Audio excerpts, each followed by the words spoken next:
नमस्कार दोस्तों, इस वीडियो में आपको कक्षा 10वीं विषय सामाजिक विज्ञान का रिवीजन टेस्ट के पेपर का मैं आपको संपूर्ण हल बताने जा रहा हूँ। ठीक है, तो चलिए हम वीडियो को शुरू करते हैं। देखिए, वीडियो को शुरू से लेकर अंत तक जरूर देखना। ठीक है, और उसे अपनी कॉपी में लिखते जाना। पहला प्रश्न क्रमांक 1 में आपको सही विकल्प दिए गए हैं, उनके आपको उत्तर लिखना है। ठीक है, तो देखिए उत्तर में पहले में आएगा जलोढ़ मिट्टी, दूसरे में आएगा लॉर्ड कैनिंग, तीसरे में आएगा 395, चौथे में आएगा 1948, पांचवें में आएगा नाहवा सेवा। ठीक है, अब देखिए प्रश्न क्रमांक 2 का उत्तर। प्रश्न क्रमांक 2 में आपको एक शब्द में उत्तर लिखना है। ठीक है, तो देखिए पहले में उत्तर आएगा अपशिष्ट पदार्थ। ठीक है, पहले में उत्तर क्या आएगा? अपशिष्ट पदार्थ।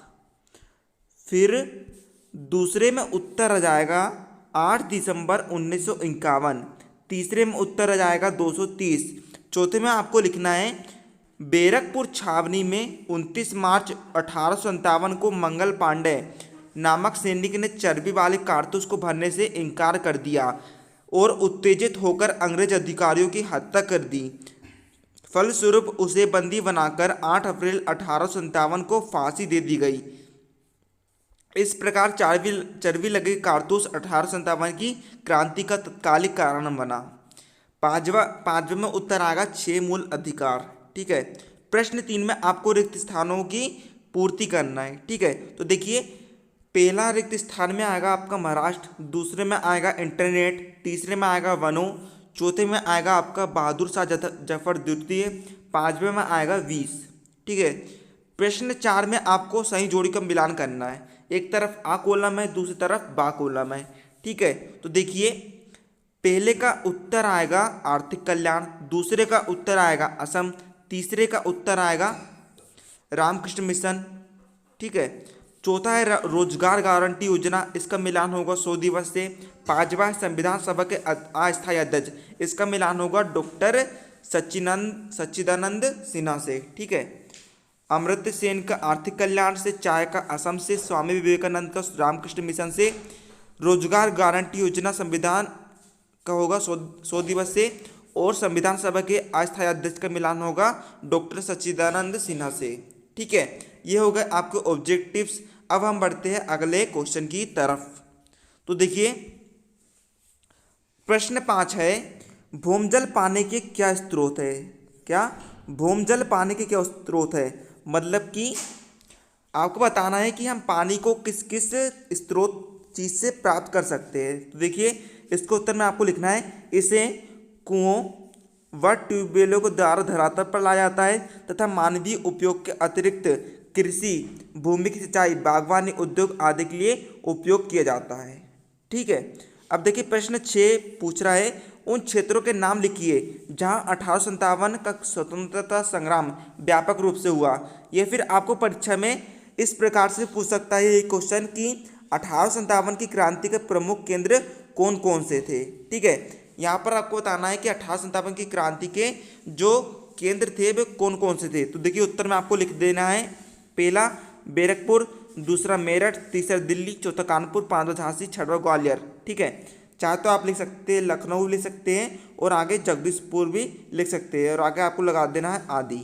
ठीक है, अब देखिए प्रश्न 7 का अथवा में क्वेश्चन है, प्रति व्यक्ति आय क्या है? इसकी गणना का सूत्र लिखिए। या फिर यही क्वेश्चन आपको अथवा के रूप में ऐसा भी मिल सकता है कि प्रति व्यक्ति आय किसे कहते हैं।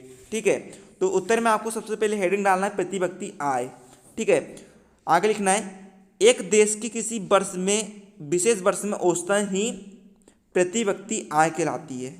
ठीक है, इसे ज्ञात करने के लिए किसी एक वर्ष की राष्ट्रीय आय में वर्ष की आय से भाग दिया जाता है। ठीक है, संक्षेप में 2011 की उदाहरण के तौर पर 2011 की प्रति व्यक्ति आय बराबर से 2011 की राष्ट्रीय आय बट्टे 2011 की जनसंख्या। मतलब कि यदि हमें किसी देश की प्रति व्यक्ति आय निकालना है तो हमें उस देश में उस सन में कुल जितनी भी आय हुई है हमें उस देश की वर्तमान जनसंख्या से भाग देना पड़ेगा, तब जाके हमें उस सन की प्रति व्यक्ति आय प्राप्त होगी। स्पष्ट है कि राष्ट्रीय आय में वृद्धि की दर जनसंख्या वृद्धि दर से अधिक होने पर ही प्रति व्यक्ति आय बढ़ेगी, अन्यथा इनमें कमी हो जाएगी। प्रति व्यक्ति आय हमें उस देश के निवासियों के जीवन स्तर की जानकारी प्रदान करती है। यदि राष्ट्र में प्रति व्यक्ति आय में बढ़ोतरी हो रही है तो इसका अर्थ है कि उस देश के निवासियों के जीवन में सुधार हो रहा है।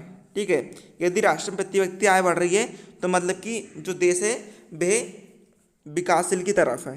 ठीक है, अब देखिए प्रश्न 8 का अधवा में आपको क्वेश्चन है, मानव जीवन में मैदा का क्या महत्व है, समझाइए। तो इसके उत्तर में आपको लिखना है, मानव जीवन में मैदा का अत्यधिक महत्व है, विशेषकर किसानों के लिए।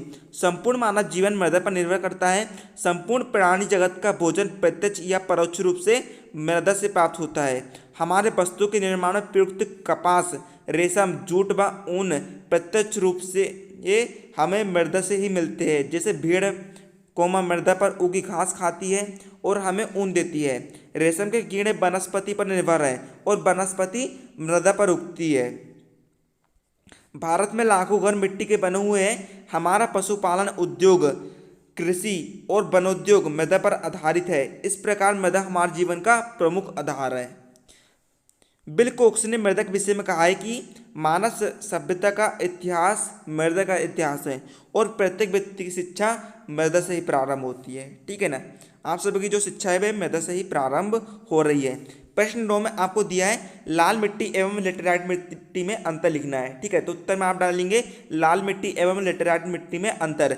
एक कॉलम में आपको लिखना है लाल मिट्टी, दूसरे कॉलम में आपको लिखना है लेटेराइट मिट्टी। ठीक है, तो सबसे पहला अंतर लाल मिट्टी में आप लिखेंगे, यह मिट्टी शुष्क और तर जलवायु में प्राचीन रेबेदार और परिवर्तित चट्टानों की टूट-फूट से बनती है।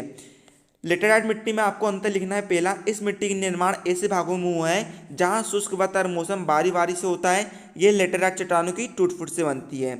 दूसरा अंतर आपको लाल मिट्टी में लिखना है, यह मिट्टी लाल, पीली एवं चॉकलेटी रंग की होती है। इस मिट्टी में लोहा, एल्यूमिनियम और चूना अधिक होता है। यह मिट्टी अत्यंत रंध्रयुक्त है।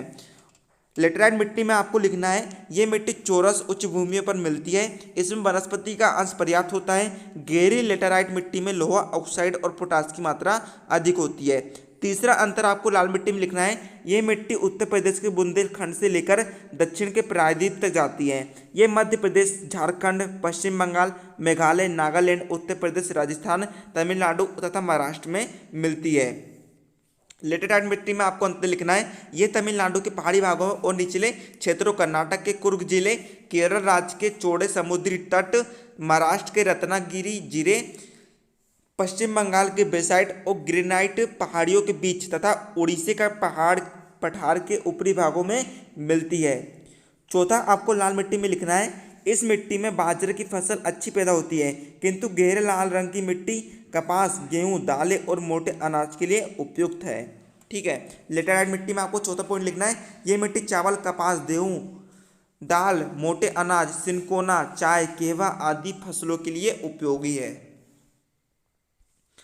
प्रश्न 10 में आपको लिखा है, 1857 के स्वतंत्रता संग्राम को प्रथम स्वतंत्रता संग्राम क्यों कहा जाता है। ठीक है, तो इसके उत्तर में आप लिखेंगे, ठीक है, इसके उत्तर में आपको लिखना है, ये 3 नंबर का प्रश्न है, आपको थोड़ा सा बड़ा लिखना है। भारत में पहला प्रभावशाली आंदोलन 1857 ईस्वी की क्रांति थी। यह भारत का पहला स्वतंत्रता आंदोलन था। इस क्रांति ने अंग्रेजों की जड़ों को हिलाकर रख दिया। इससे पहले भी बेल्लोर, बैरकपुर तथा बुंदेलखंड में विद्रोह हुए, जिनको अंग्रेजों ने कुचल दिया, किंतु इन विद्रोही से 1857 ईस्वी के क्रांतिकारियों को बड़ी प्रेरणा मिली। वीर सावरकर, अशोक मेहता तथा अन्य भारतीय इतिहासकारों ने 1857 की इस क्रांति को प्रथम स्वतंत्रता संग्राम का नाम दिया। इस क्रांति के उठ खड़ा होने के कारण न चर्बी के कारतूसों का प्रयोग करना था और न ही कुछ भारतीय शासकों का व्यक्तिगत स्वार्थ, वरन जनसाधारण में भी असंतोष की भावना थी जो पिछले 100 वर्षों के अंग्रेजी राज्य के कारण उत्पन्न हो रही थी।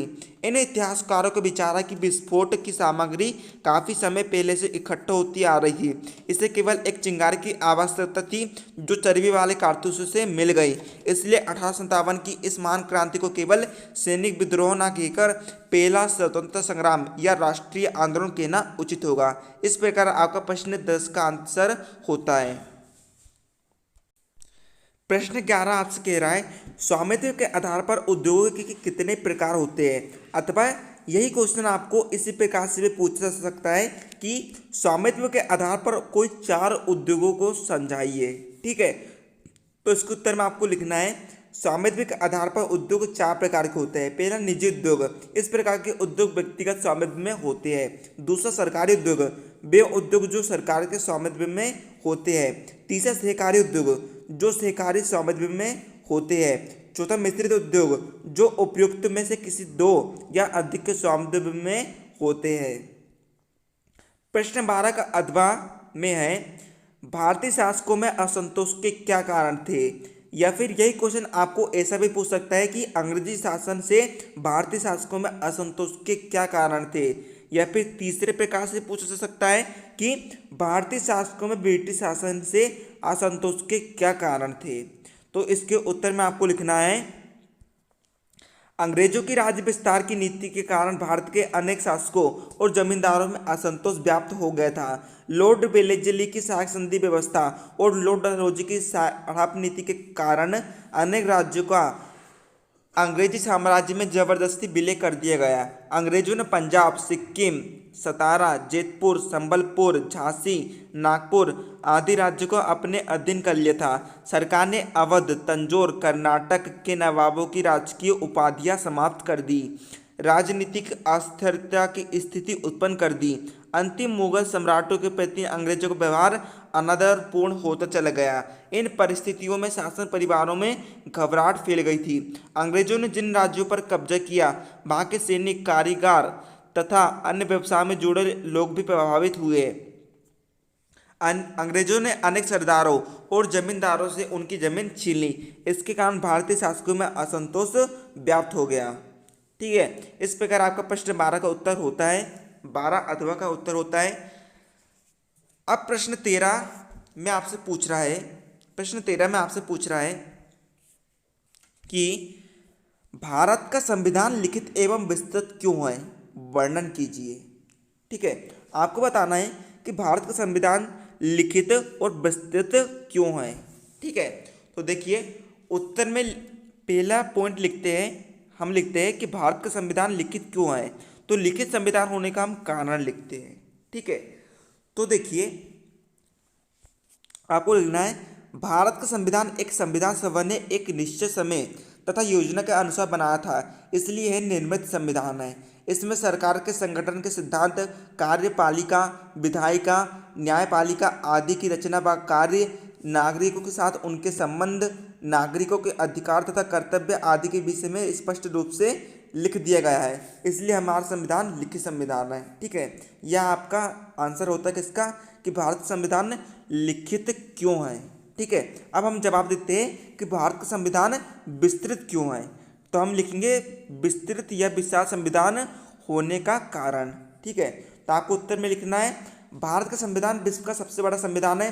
भारत के वर्तमान संविधान में 395 अनुच्छेद और 12 अनुसूचियां हैं जो 22 भागों में विभाजित है, जबकि अमेरिका के संविधान में 7, कनाडा के संविधान में 147 और ऑस्ट्रेलिया के संविधान में 128 अनुच्छेद ही है। भारतीय संविधान के विस्तृत होने का कारण है, पहला पॉइंट, भारतीय संविधान में शासन संबंधी बातों का विस्तार पूर्वक वर्णन किया गया है। दूसरा, संघीय शासन प्रणाली की व्यवस्था की गई है जिसमें शक्तियों के विभाजन की तीनों सूचियों, पहला इसके अंतर्गत पहला संघीय सूची हो, दूसरा राज्य सूची, तीसरा संवर्ती सूची को विस्तार से लिखा गया है।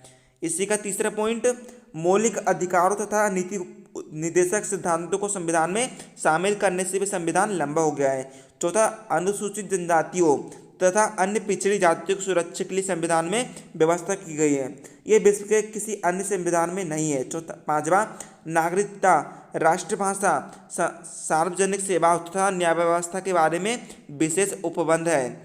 इसी कारण संविधान इतना विस्तृत हो गया है। प्रश्न 14 है राष्ट्रीय ग्रामीण रोजगार गारंटी से आशय उद्देश्य एवं इसकी उद्देश्य बताइए। ठीक है, तो उसके उत्तर में आपको लिखना है, इसके उत्तर में आपको लिखना है राष्ट्रीय ग्रामीण रोजगार गारंटी योजना से आशय एवं उद्देश्य। ग्रामीण क्षेत्र में गरीबी की व्यापकता एवं संगतता के निवारण तथा ग्रामीण क्षेत्र में उत्पादक रोजगार बढ़ाने की दृष्टि से सितंबर 2005 में ग्रामीण रोजगार गारंटी अधिनियम पारित किया गया। राष्ट्रीय ग्रामीण रोजगार गारंटी कानून का उद्देश्य वर्ष भर में 100 दिन का रोजगार उपलब्ध कराकर गैर कृषि अवधि के दौरान अकुशल ग्रामीणों का गांव से पलायन रोकना है। इसके अनुसार इच्छुक ग्रामीण परिवारों को रोजगार प्राप्त करने का वैधानिक अधिकार प्राप्त हो गया। इस योजना के मुख्य उद्देश्य निम्नलिखित है। ठीक है, यहाँ पर आपको इसके उद्देश्य बताया जा रहा है। पहला, इस योजना का उद्देश्य है ग्रामीण क्षेत्र में निवासरत प्रत्येक परिवार के वयस्क व्यक्तियों को जो अकुशल मानव श्रम करने हेतु तैयार हैं एक वित्तीय वर्ष में कम से कम 100 दिवस का रोजगार अकुशल उपलब्ध कराना। दूसरा, ग्रामीण क्षेत्र में स्थायी परिसंपत्तियों का सृजन करना। अथवा में आपको क्वेश्चन दिया है, प्रश्न 15 का अथवा में आपको क्वेश्चन दिया है आंतरिक जल परिवहन की प्रमुख बाधाएं कौन कौन सी है। ठीक है, 4 नंबर का प्रश्न है। ठीक है, अच्छे से लिखना है, बड़ा लिखना है थोड़ा। ठीक है, आंतरिक जल परिवहन की प्रमुख बाधाएं निम्नलिखित है। पहला, देश की अधिकांश नदियां मौसमी हैं। कुछ नदियां तो शुष्क मौसम में बिल्कुल सूख जाती हैं और कुछ में जलधारा इतनी पतली और उथली होती है कि इसमें नावें या स्टीमर नहीं चला जा सकते। दूसरा, वर्षा ऋतु में जल की अधिकता, विकराल गति एवं बाढ़ की स्थिति के कारण वर्षा ऋतु में नाव नदियों का परिवहन के लिए उपभोग नहीं हो पाता। तीसरा, सदा नीरा नदियों से सिंचाई के लिए जगह जगह से नहरें निकाली गई है जिससे नदियों में जल स्तर तो कम हो ही जाता है। मार्ग में द्वार या बंद बनाने से मार्ग बाधा युक्त हो जाता है। अतः जो नदियाँ पहले नौ संचालन की योग्य थी अब उपयोगी नहीं रही। ठीक है, नौ मतलब कि नाव संचालन की योग्य, मतलब कि नाव चलाने की योग्य। ठीक है, चौथा पॉइंट, दक्षिण भारत की नदियाँ पथरीले भागों से बहती हुई प्रपात बनाती है। प्रपाती नदियों में गति तो तीव्र होती है, साथ ही प्रपातों के साथ साथ स्वाभाविक रूप से नावों या स्टीमरों को नहीं चला जा सकता। ठीक है, अब हम देखते हैं प्रश्न 16। प्रश्न 16 में आपको क्वेश्चन दिया है वनों से होने वाले लाभ लिखिए। ठीक है, तो इसके उत्तर में हम लिखेंगे, हमको ऐसे लिखना है कि हमें वनों से निम्नलिखित लाभ होते हैं। ठीक है, पहला, लकड़ी की प्राप्ति। वनों से प्राप्त लकड़ी एक महत्वपूर्ण ईंधन है। वृक्षों से सागौन, साल, देवदार, चीड़, शीशम, आवनूस, चंदन आदि की लकड़ी प्राप्त होती है। दूसरा, गौण पदार्थों की प्राप्ति। वनों से अनेक प्रकार के गौण पदार्थ प्राप्त होते हैं। ठीक है, ये गौण है। ठीक है, गोंड नहीं है। ठीक है, गौण पदार्थ प्राप्त होते हैं जिनमें बांस, बेत, लाख, राल, शहद, गोंद, चमड़ा रंगने के पदार्थ तथा जड़ी बूटियाँ प्रमुख है। तीसरा, आधारभूत उद्योगों के लिए सामग्री। वनों से प्राप्त लकड़ी, घास, सनोवर तथा बांस से कागज उद्योग, चीड़, स्प्रूस तथा सफ़ेद सनोवर से दिया सलाई उद्योग, लाख से लाख उद्योग, मोम से मोम उद्योग, महुओं के छाले व बबूल से गोंद, चमड़ा उद्योग, चंदन, तारपीन और केवड़ा से तेल उद्योग, जड़ी बूटियों से औषधि उद्योग विकसित हुई है। ठीक है, चौथा, चारागाह। वन क्षेत्र जानवरों के लिए उत्तम चारागाह स्थल है। वनों से जानवरों के लिए घास व पत्तियाँ मिलती है। ठीक है दोस्तों, तो देखिए आपको 4 नंबर का प्रश्न है, तो आप इतना से लेकर प्रश्न पहले पॉइंट से लेकर प्रश्न 4 पॉइंट तक आपको लिख देना है। ठीक है, यह आपकी शब्द सीमा के लिए पर्याप्त है। ठीक है, अब देखिए प्रश्न 17वां है, भारतीय संविधान की विशेषताओं को वर्णन कीजिए। या फिर यही क्वेश्चन इसी तरीके से बन सकता है कि संसदीय शासन प्रणाली की 5 विशेषता लिखिए। या फिर हम इसे ऐसा भी बोल सकते हैं कि भारतीय संविधान की कोई 4 विशेषताएं लिखिए। ठीक है, तो देखिए इसके उत्तर में आपको लिखना है भारतीय संविधान की विशेषताएं। तो पहला, भारतीय संविधान की प्रमुख विशेषताएं निम्नलिखित है। ठीक है, तो आपको ज़्यादा नहीं लिखना है, आपको शब्द सीमा के हिसाब से आपको इसके 4 पॉइंट लिख देने हैं। ठीक है। तो देखिए पहला पॉइंट है लिखित और निर्मित संविधान। भारत का संविधान लिखित और निर्मित है, यह ब्रिटेन के संविधान की भांति अलिखित नहीं है। दूसरा, संपूर्ण प्रभुत्व संपन्न लोकतांत्रिक गणराज्य। संपूर्ण प्रभुत्व संपन्न का अर्थ है भारत अपने आंतरिक एवं बाह्य मामलों में सर्वोच्च शक्ति रखता है। लोकतंत्रात्मक का आशय है कि भारत में राज्य सत्ता का स्रोत जनता है। भारत गणराज्य भी है क्योंकि राज्य का प्रधान जनता के प्रतिनिधियों द्वारा निर्वाचित व्यक्ति होता है। तीसरा, संसदीय शासन प्रणाली। भारतीय संविधान में शासन की संसदीय प्रणाली अपनाई गई है। देश का संवैधानिक प्रधान राष्ट्रपति होता है, जबकि वास्तविक सत्ता मंत्रिपरिषद के अधीन होती है। चौथा, अंशतः लचीला एवं अंशतः कठोर। भारतीय संविधान ना तो पूर्ण रूप से लचीला है और ना पूर्ण रूप से कठोर, यह अंशतः लचीला तथा अंशतः कठोर है। ठीक है दोस्तों, आपको इतना से लेकर इतना लिख देना है, ये आपके लिए काफ़ी होगा। ठीक है। प्रश्न 18वां बोल रहा है कि हरित क्रांति से आप क्या समझते हैं और हरित क्रांति की आपको विशेषताएं लिखनी है। ठीक है। तो देखिए हरित क्रांति का आशय, ठीक है, तो हेडिंग डाले आपने हरित क्रांति। हरित क्रांति का आशय कृषि उत्पादन में उस तीव्र वृद्धि से है जो अधिक उत्पादन देने वाले बीजों, रासायनिक उर्वरकों व नई तकनीक के प्रयोग के परिणाम स्वरूप हुई है। इस तकनीक के फलस्वरूप फसलों की उत्पादकता में काफ़ी वृद्धि हुई है। भारतीय कृषि में उन्नत किस्म के बीजों का प्रयोग बढ़ता जा रहा है। पंजाब, हरियाणा, उत्तर प्रदेश, गुजरात, तमिलनाडु और आंध्र प्रदेश भी में गेहूं व चावल का अधिक उत्पादन उन्नत किस्म के बीजों की देन है।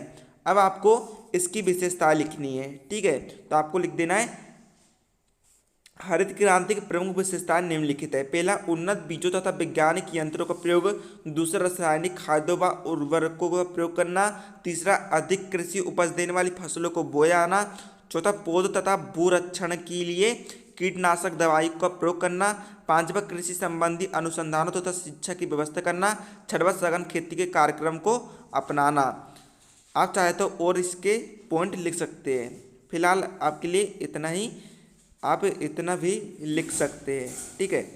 तो अब देखिए प्रश्न 19 का अथवा क्वेश्चन है, परिवहन के साधन मानव सभ्यता की प्रगति के पथ प्रदर्शक कैसे है, लिखिए। ठीक है। तो उत्तर में आपको लिखना है परिवहन का महत्व एवं उपयोगिता। ठीक है।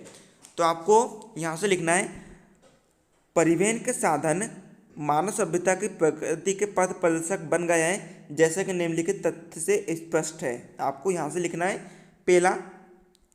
पहला दैनिक आवश्यकताओं की पूर्ति।